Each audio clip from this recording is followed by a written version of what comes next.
I repeat the question? She's saying the left that he's speaking of is pretty much in the communist country. Is that? No, no. No? They would be considered communists in this country. They would be considered because there's a lot of degrees of left. Well, this is often said. I will say, obviously, you know, one thing that I'm always accused of is the way that the left gets away with all of its crimes is they always say, well, Jamie, this is just those left, but then these left are not, you know. And the thing is yes, there's a center left and whatever, but the left masquerades all the time. So they don't go by communist. As a matter of fact, they don't even go by left. Now they call themselves progressives, or they're always changing their name. But these people are part of a group, but when accused of what they're doing, they're always pretending that they're not part of it, temporarily. Bernice? Okay, Jay. Like, who's that? I know that. Jamie, while you were speaking, we have internet connection here, so I Googled your name. So there's like 229,000 references to you. I didn't get through all of those. But what I did find was you. I didn't find any controversy. I didn't see people disagreeing with you online. So maybe it's, you know, I just Googled your name. Maybe if I had said something vitriolic, it would have come up. Would you like to comment? I mean, everything I saw with you involved, people are agreeing with you. I just have to repeat that because of the video. Jay said that he Googled Jamie's name while Jamie was speaking, and he got thousands, hundreds of thousands of hits, and nobody said anything negative. So, what do you say? I don't really know what to say. I'm glad that you found some support of me. I don't know what to say. I have lots of support. I've also been threatened. Underneath a lot of my articles, you can see debates. You can even go to leftist sites where, you know, people ridicule, front page, or attack me, etc. So there's a mixed bag of this.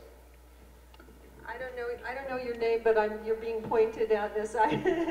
Jean Charles says I should call on you, so I'm calling on you. Yes. Jamie, would you tell us, please? I always thought that fascists and communists were virtually the same. They just come from different countries. Why are you being referred to as a fascist by a communist? She wants to know why he's being referred to as a fascist by a communist.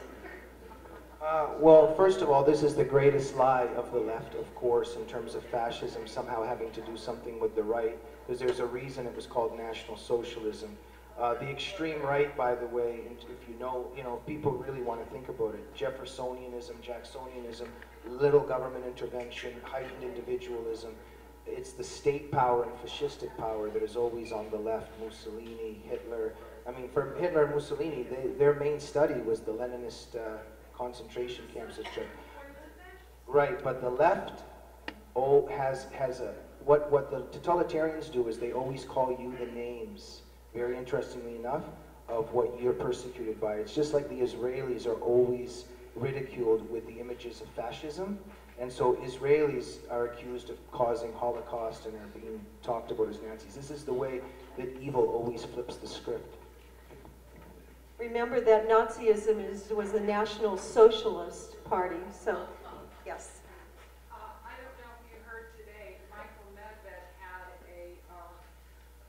that he had read the survey that 29% of America, they asked a survey question. Do you think that the American system or the communist system is better? And 29% of Americans said the communist system. They also asked blacks. 27% of blacks like the communist system better, and most of them on the first one were 18 to 30. Okay, I have to repeat this. She said that there was on Michael Medved today, they were talking about a survey where 29% of the respondents said that they liked the communist system best, and 27% of blacks who responded said they liked the communist system best, and they were in the ages of around 27 to 30-year-olds, 18 to 30-year-olds. I don't know. It's just, Sorry. you know, well, Just okay here. What's the brief question? well, the question, was there a question? It was just, It was just a statement. It's basically what she's talking about is that the left has completely indoctrinated our civilization here. Not completely, but very much indoctrinated. I also will say, maybe on a connected note, look, there's something in human nature too, in the sense that, you know, look, they're building statues of Stalin again in the former Soviet Union.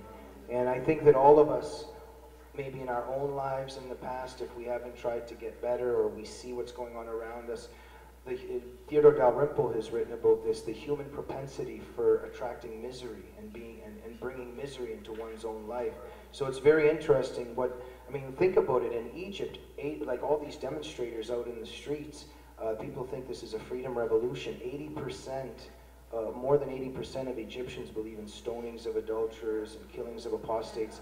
My point is, imagine what system they're going to create that they're going to be victims of. Oh my gosh, we can't do too many because of the time factor, but Lily, you were next. Jamie, could you just comment on the Russian term useful idiots and what it really means? Useful idiots. Well, that was Lenin's term, and Lenin, maybe, I hope, didn't accurately predict that they would sell the West the rope by which it itself would hang itself. And that, that leftists for Lenin, were useful idiots. And a lot of them are useful idiots, but from my study and observation, they're not useful idiots at all, in the sense of a lot of them know very well what they're doing. And I believe that Obama very well knows what he's doing. He's trying to destroy this country. That lady in the back. Oh, hi. Oh my gosh, hi. How are you? Kristen. Hi. I wonder, you talked about your academics your dad always had in the house, and then obviously you have a PhD, so in your, in New York, or Canada you found it. So I wondered if you could maybe say one anecdotal story of kind of an academic that kind of, his argument kind of smacked you in the face, and kind of, either as growing up that you saw something more clearly, you saw their motives more clearly, something maybe you saw in the universities that kind of, they were exposed. I don't understand your question. Yeah, okay. You have like a point where you were either at a university. Okay, I get it. Maybe this will answer it. No, I'll just say, maybe I'll just tell one anecdote. When I was at York University, one American professor that was lecturing on McCarthyism one time, I was just sitting there in disbelief. She's a historian, and she's still lecturing about the Cold War, about McCarthy, the boogeyman, and Stalin is in the footnotes. And when I was sitting there, that's something that crystallized to me, because the evidence was already out there, and she's a historian, and she didn't even access any of it. They don't care, they don't want it. She just wanted to continue talking about the boogeyman McCarthy. Counting. Here's something I find to be an oxymoron. Moderate Muslim. In my mind, if someone believes in the Quran, how can they be a moderate Muslim? The question is, how can someone be a moderate Muslim if they believe in the Quran? Well, look, this is the way that I see it. The left what the left has done is try to paint this picture that anybody that talks like me or Robert Spencer or David Horowitz or Frank Gaffney, we are hating Muslims and attacking Muslims. So I just want to answer this in this way. This is not about Muslims. And there's a lot of Muslims that are not interested in this or don't care about this or are good people. The key is, but to answer your question, is no, that is not possible. So I'll just say it this way. And this is why I don't understand why it's so complicated in our culture and society. Let's say that there's a book of Callahan. There's just a book, and it's called the Book of Callahan. And it says to kill non-Callahans. And there's a whole bunch of Callahans, and they have kids, and they have relatives. And a whole bunch of Callahans do not care about this book. And there's a whole bunch of Callahans that are not interested in it. So we don't hate those Callahans. But it doesn't mean that the Book of Callahan is not a problem. And it doesn't mean that the people that follow the Book of Callahan are not a problem. So my answer is that this isn't about Muslims, and there's no such thing as a moderate Muslim, technically, in the sense of what Islam teaches. However, there are many brave Muslims who want to reform and save Islam. And we have to support those people. But the key is to deal with the problems that are inside of Islam. And we have to support the Muslims that are fighting that component of Islam. Well, would they be that people who reject the things that are in their own?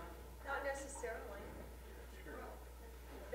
You know, sometimes some people are born into a particular religion, like Christianity or Judaism, because their family was, but they don't really follow it. They just happen to be born into that religion, but they're not actually following the precepts of it. Yeah. And my fear is, this is where I hate the left so much, is that this belief that all religions are equal, that all cultures are equal, it is crippling us so much that I fear that if you said even to some of these really committed leftists, hypothetically, if our society would be destroyed, and the only way you could save our society is to say that Christianity and Judaism are better than Islam and Islam is inferior, I'm very afraid of what their answer would be. In the sense that the leftist believes so much in the idea that he's willing to give other people's lives for it and his own. And history is filled with it. The leftists that went to go build the Khomeini's revolution, they were all killed by it. The Bolsheviks that built communism, the Westerners that went to build communism, Stalin killed all of them. There's a self-hate and a self-sacrificial thing going on for the idea. Val?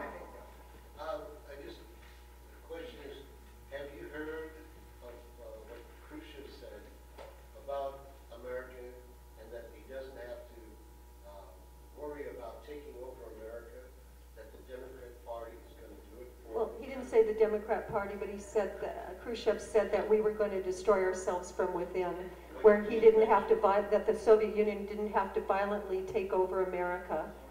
That was what, he didn't say one political party or another, actually. You already asked a question, David, because we need to get him some books sold. Yes?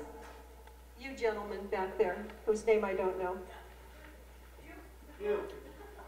Perhaps you could take a moment to comment on how you perceive Barry, Hussein Obama, and what his agenda is in relation to the ideas. I'm very sorry, but we really can't talk about that, and I'll tell you why. Because we are non-political as far as taking sides one way or another, and he's mentioned some things that kind of led you in the direction of seeing how he felt. But as an Act for America leader, I have to really do a balancing act. And we can't, Samira knows she's an Act for America leader. So I just have to say, I think what he said in his talk is pretty clear, what he said. No, David, you already did that. Okay, that's it. That's it. Thank you very much. And